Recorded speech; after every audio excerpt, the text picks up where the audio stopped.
Bonjour à tous et bienvenue dans cette nouvelle vidéo. Aujourd'hui, on va voir les transmissions, donc la transmission primaire et la transmission secondaire.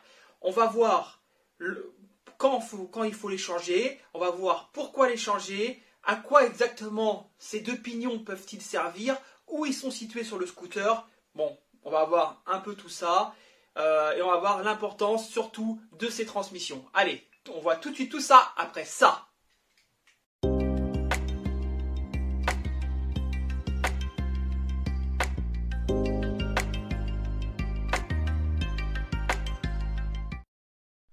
Alors nous allons voir, dans un premier temps, on va faire un petit cours théorique puisqu'il faut voir à quoi servent donc ces pignons qui représentent la transmission du scooter.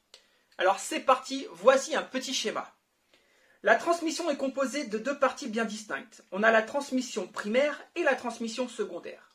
Chaque transmission est composée de deux pignons différents. Vous avez la partie rouge sur le schéma qui représente la primaire et la partie bleue qui représente la secondaire. En tout, la transmission complète est composée de 4 pignons. Chaque pignon a une activité bien précise lorsque la transmission se met en action. Le pignon 1 est installé sur l'arbre de transmission, appelé plus couramment transmission primaire. Ce pignon est un élément essentiel puisque c'est lui qui actionne le début de la transmission.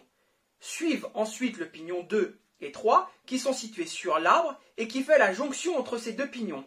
Cela permet d'actionner le pignon 4 qui lui va engendrer la rotation de la roue et donc faire avancer votre scooter. Voilà pour ce qui est théorique. Maintenant, on va voir quand changer les pignons. Alors, sur une configuration d'origine, on va avoir ici les transmissions. Donc si vous avez bien suivi, là, la grosse, on est sur de la primaire, et ici, qui représente l'arbre de roue, avec la petite, on est sur de la secondaire. Sur votre scooter d'origine, il se peut que le pignon soit abîmé, qu'il soit rongé, qu'il soit usé. C'est normal. Il fonctionne avec un bain d'huile. C'est ici que vous faites les vidanges. Et donc, bien évidemment, lorsque vous faites une vidange, profitez pour démonter l'ensemble pour vérifier comment sont les dents. Si vous devez changer sur de l'origine, on reste sur de l'origine. Il faut savoir que lorsque vous changez les pignons pour augmenter la course de votre scooter, on appelle ça une transmission longue, parce que vous allez avoir plus d'allonge grâce à des pignons plus longs. Il faut savoir qu'il faut un moteur relativement puissant. Donc on va voir les différentes configs possibles. Je vais vous parler de rapports. Donc je vais vous donner des chiffres qui sont un calcul de rapport. On va voir comment calculer l'ensemble de ces rapports par la suite. Donc ne vous inquiétez pas, je vais vous donner des chiffres, notez-les, et ensuite on voit ensemble comment on fait le calcul de rapport. Donc il faut savoir que l'origine, on reste en origine. Sur un kit 50, là ça commence à être intéressant. Sur un kit 50, on peut passer d'un rapport entre 12 et 14. Cela dépend, bien évidemment, de votre configuration autour du kit 50. Par exemple, sur un kit 50 classique, on sera sur du 14. Par contre, sur un kit 50, avec un échappement, avec une transmission variateur, un embrayage, là, on sera plus sur un rapport de transmission de 12. Ensuite, sur un kit 70, donc là, on commence à jouer dans une cour qui est assez importante. Les moteurs sont coupleux. Donc, qui dit coupleux, dit on peut augmenter le calcul de rapport. Le rapport de transmission sera entre 10 et 12. Ne vous inquiétez pas, on voit comment on le calcule après. Et enfin, sur une config très importante, c'est-à-dire un kit 70, un échappement sport.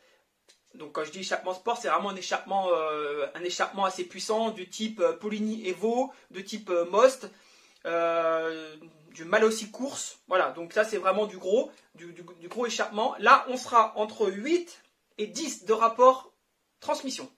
Et là, lorsque vous avez un moteur compétition, 86 cc, à partir de 90 cc, et bien sûr tout ce qui va avec, la carburation, les clapets big valve, l'ensemble de la transmission, là on sera sur un rapport, on peut même être sur un rapport inférieur à 8. Donc là, ça commence à être une transmission vraiment très longue, et donc pour atteindre cette transmission longue, et donc ne pas trop perdre en démarrage, puisque sachez que lorsqu'on change ce type de transmission, on perd en démarrage, mais on gagne en allonge. Et ben donc pour pas trop perdre, il faut vraiment des moteurs très coupleux. On va voir tout de suite comment calculer le rapport, puisque c'est important, c'est à partir de là que tout va se jouer, et c'est à partir de là que vous allez faire votre choix. Donc on va faire un calcul de rapport sur un booster d'origine. Ok, donc sur le booster d'origine, on va avoir la transmission primaire qui va faire, voilà, c'est comme ça qu'on parle, on parle en chiffres, hein, qui va faire 13,51 et la secondaire qui va faire 12,44. Alors, qu'est-ce que ça veut dire?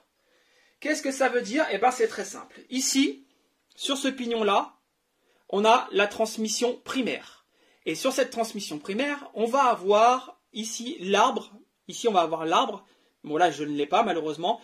Et sur cet arbre-là, il va y avoir le correcteur de couple et l'embrayage, ainsi que la cloche. Donc, cette transmission où il y a le correcteur de couple et l'embrayage, c'est une toute petite poulie qui va venir s'enclencher ici. D'accord? Sur ces dents-là. Là-dessus, on n'a pas de problème. Donc, quand on parle de 13,51, on parle du chiffre 13 sur l'arbre de transmission. Et 51, ça veut dire qu'ici, nous avons 51 dents. La secondaire, elle est là. C'est cette petite poulie, cet engrenage, avec celle-ci qui vient directement s'enclencher là. Et là, ici on a la roue avec le boulon. Donc vous voyez à peu près comment ça se situe. Je vous mets le schéma en haut. Voilà. Et donc, lorsqu'on parle de 12,44, ça signifie qu'ici on a 12 dents et ici 44 dents. Voilà. Donc ça, c'est pour la compréhension du concept. Là, on a un moteur d'origine. Et donc, on va faire le calcul du rapport. Donc, c'est très simple. Le calcul du rapport, vous prenez les derniers chiffres ici, 51, que vous divisez par celui-ci, divisé par 13. Ensuite, là, la même chose, 44, que vous divisez par 12. Ça va vous donner des chiffres. Ici, ça nous donne 4 sur, ici, 3,66. Ensuite, vous prenez ces deux chiffres, entier, hein, c'est mieux. Vous faites 4 multiplié par 3,66 et là, vous avez votre rapport de transmission. Il est de 14,66. C'est logique parce que c'est un origine. L'objectif, lorsqu'on change de transmission, c'est de baisser ce rapport. Plus le rapport va être bas et plus la transmission sera longue. Et c'est les chiffres que je vous ai donnés juste avant. Donc, je les répète, entre 12 et 14 pour un kit 50, entre 10 et 12 pour un kit 70, entre 8 et 10 pour une grosse config 70, et inférieur à 8 pour les compétitions. Vous comprenez? Donc, comment ça va fonctionner? Je vais vous prendre l'exemple de moi, mon scooter, ça va être au moins plus simple. Je vais vous prendre mon Spitro. Où est-ce que je vais mettre le calcul? Parce que ça m'embête d'effacer tout ça. Alors, je vais effacer ce rapport-là. Donc, ici, on était à 14,66. Je vais quand même vous le noter. Hein. On est à 14,66. Voilà. Et donc, moi, mon Spitro qui est assez puissant. Donc, voilà ce que j'ai monté dessus. Je suis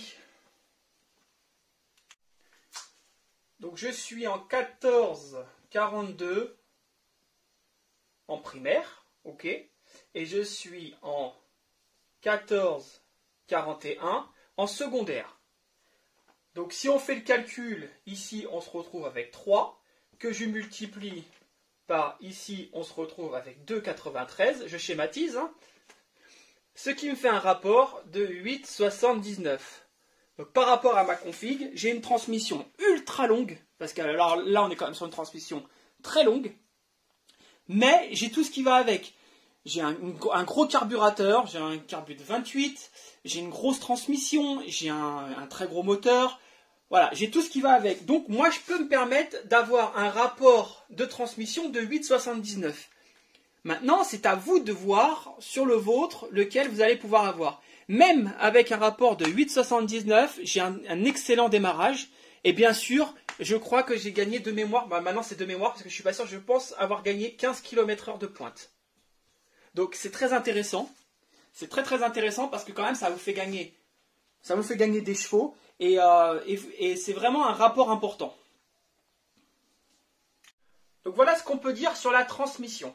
Alors, lorsque vous achetez une transmission, faites attention.